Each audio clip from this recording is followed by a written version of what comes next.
I'm with Daniel Ackler, and you have a Facebook page called Peace Activities. Why did you start this page?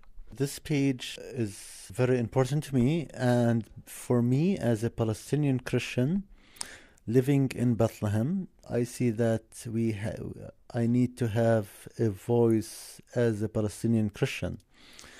And since I'm active for the past 12 years or more, engaging with interfaith groups that meets between Arabs and Jews and talk about peace, expose the reality of the occupation and lots of things. I believe that we need to have a voice in spreading the peace ideas among people that are around us. So you have a relationship with Jewish people and get to talk to them. Do they understand the conflict from a Palestinian point of view? Some of them would understand it, but will not be really in working for, let's say, justice. Because for me, peace is connected strongly with justice. We need to work on justice in order to bring peace.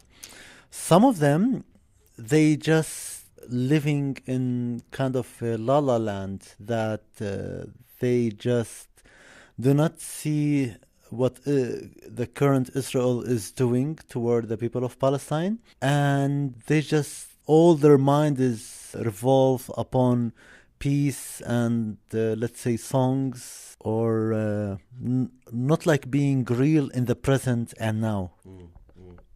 Now you're living in a part of the world where there is little peace.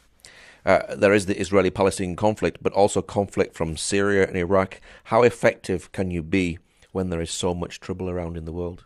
The one thing that you can do is to have a voice. And having a voice means that you have to share the things that you believe in. As a peace activist, or as a Palestinian Christian peace activist, I believe that Christ said, love your enemies and blessed those who are the peacemakers, for they will be called the children of God.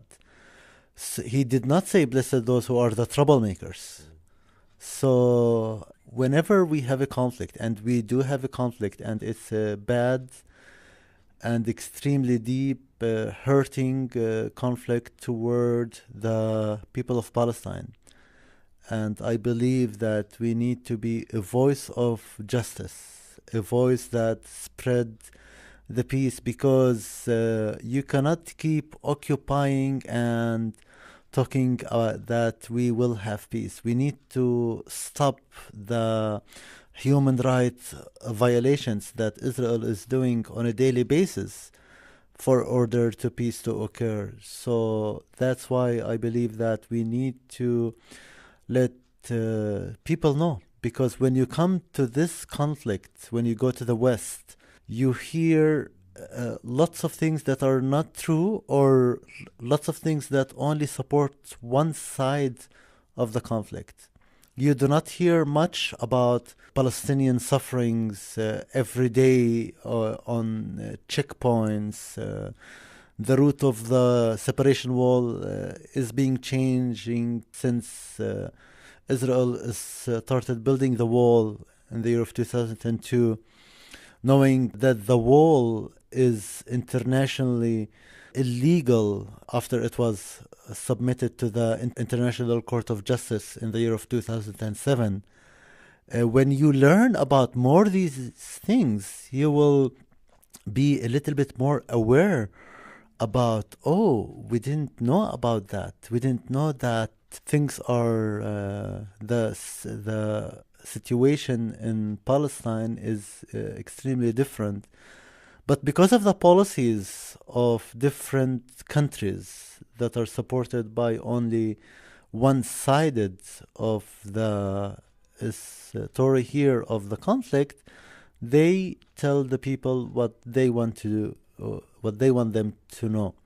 And that's why there is lots of ignorance about, even there are Christians that are living in Palestine. We have about 1% that are living in Palestine, 1% Christians. We have 20% Christians that are living in Bethlehem.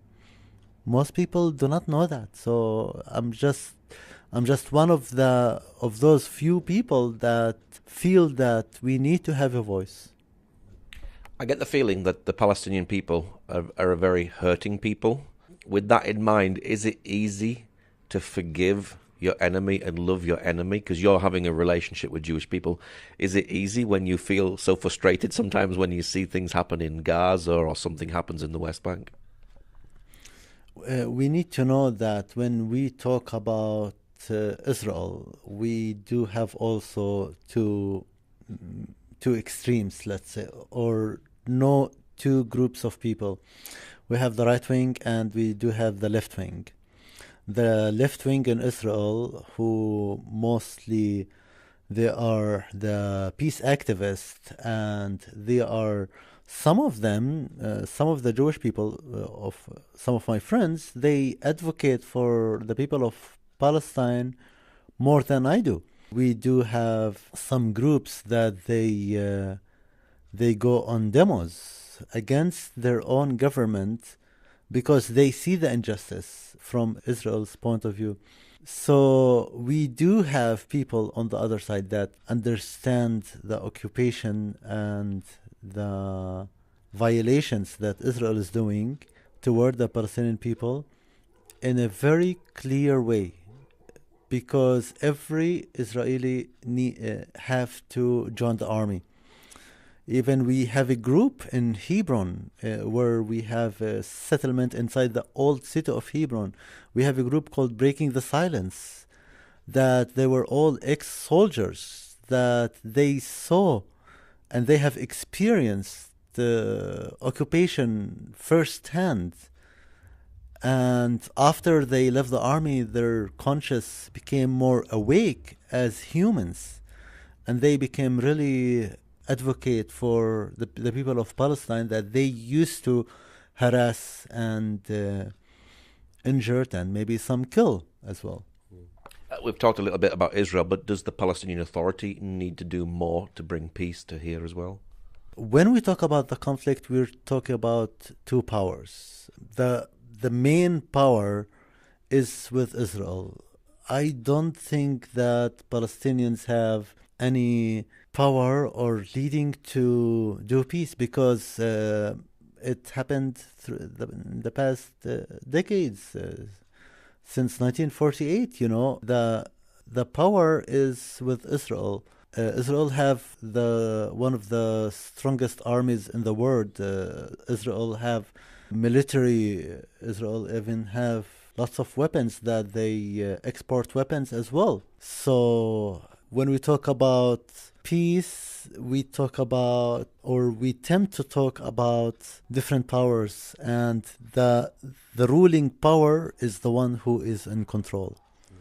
The weaker part cannot do much, but they can be activists, they can be voices of hope and peace, but you cannot do much, I think. Now, you are a Christian. How much of a role does that play in your life and advocating for peace? As a Christian, whenever I go to events, I always speak on behalf of the people of Palestine. And sadly to say that not many Palestinian Christians are involved in such movements like this. We do have some movements that expose the reality of the occupation. We have the Kairos document that was written by the many groups of the Palestinian church to expose what is the role of the church in Palestine in terms of the current situation that we are living here in Palestine and in Israel. We do have the bi-yearly conference that the Bethlehem Bible College have been doing, which called Christ at the Checkpoint, and that addresses the actual points of the role of the Palestinian church and the Palestinian Christians in terms of approaching the conflict and approaching justful solutions as well. How difficult is it for you as a Palestinian to go and meet Israelis? Well, for me to go from Bethlehem to Jerusalem, I need to go to the checkpoint. I need to pass the checkpoint. And I'm lucky as a Palestinian to be a Christian because Israel in the past 2 years have been really easy on giving permits to all Christians. This is only in the past 2 years. But also thinking about the majority of people in Palestine, for any event that is connected to an Amuta or to an NGO in Israel, we need to apply for the permit 2 weeks in advance.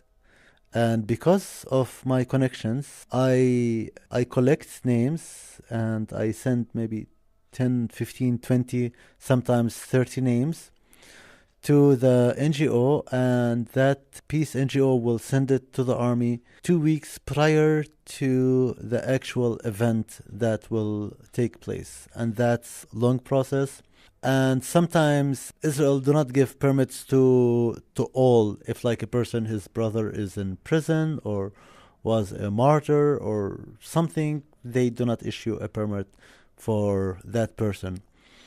And we get the permits 1 day or 2 days prior to the event date, which also is an obstacle of attend the actual event that we have been working for the last maybe 2 months, let's say. Do you feel that you're in a spiritual battle here in Bethlehem?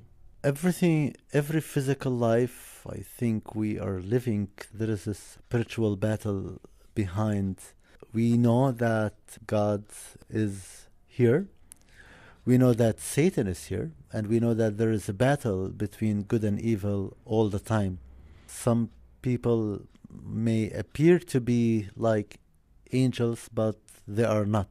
And it's very heavy. In fact, for that, I want to share about when I go to Hebron, because in Hebron, there is the settlement inside the old city of Hebron. Every time I go to Hebron, and I'm a Palestinian, I feel that it is very heavy always as soon as I enter the old city of Hebron where there is the settlement. So yeah, it is a battle. What's your prayer for Israel-Palestine? My prayer is for God to reign with his peace and justice, and will let people also know what is happening and what needs to happen. Okay, Daniel, thank you very much.